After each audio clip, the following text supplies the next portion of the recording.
America ఆధిపత్యం ఇక దిగిపోయినట్టయింది. America వెనకాల నాటో, యూరప్ ఈ ఇద్దరు ఉండేవాళ్ళు. ఇదివరకు America versus Russia, USSR versus USA. దాన్ని అమెరికా దెబ్బతీసి యుఎస్ఏ నేతృత్వంలోనే ప్రపంచం అన్నటువంటి విధంగా తీసుకొచ్చింది. యుఎస్ఎస్ఆర్ కాస్త ఉట్టి రష్యాగా మిగిల్చింది. అమెరికాకి వెనకాల యూరోపియన్ యూనియన్ అనే ఒక తోక, నాటో అనే ఇంకొక తోక, యూరోపియన్ యూనియన్లోకి 28 దేశాలు, నాటోలో ఒక 30 దేశాలు, ఇట్లాగ ఒక పెద్ద సర్కిల్ తయారు చేసుకుంది. తద్వారా చైనాని బెదిరించింది, ఇరాన్ని బెదిరించింది, రష్యాని బెదిరించింది, అన్నీ అయిపోయినాయి. తీరా చూస్తే ఇప్పుడు సీన్ మారిపోయింది, రాజకీయం మారిపోయింది. ప్రపంచ యవనిక మీదన రష్యాని మళ్ళీ డెవలప్ చేసుకురావడానికి పుతిన్ పన్నిన వలలో చిక్కుకుపోయాడు ట్రంప్.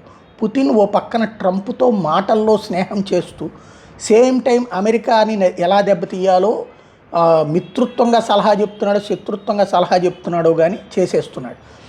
ఆ వలలో పడ్డటువంటి ట్రంప్ పిచ్చ పనులు చేసుకుంటున్నాడు. తాజాగా ఇరాన్ మీద దాడి ఒక ఎత్తు, ఇజ్రాయెల్ కోసం. ఆ సందర్భంగా మిత్రదేశాలైనటువంటి యూరోపియన్ దేశాలు ఏ ఒక్కళ్ళు తోడు రాకపోవడం, ఇజ్రాయెల్ వెనకాల తోకలాగా అమెరికా వచ్చింది తప్పించి అమెరికా వెనకాల కెనడా రాలేదు, జర్మనీ రాలేదు, జపాన్ రాలేదు, ఆస్ట్రేలియా రాలేదు, బ్రిటన్ రాలేదు. ఎప్పుడు వచ్చే బ్రిటన్, ఫ్రాన్స్ లాంటి వాళ్ళు కూడా రాకపోవడం అన్నటువంటిది అమెరికా అసమర్థతని ప్రూవ్ చేసింది. అదే సందర్భంలో అమెరికా ఆధిపత్యం డౌన్ అవ్వడానికి సాక్ష్యం ఇరాన్లో ఓడి వెనక్కి వెళ్ళటం, లేదా కాల్పుల విరమణకి తనే ముందుగా ప్రకటించుకోవడం, పాకిస్తాన్ని అడ్డుపెట్టి.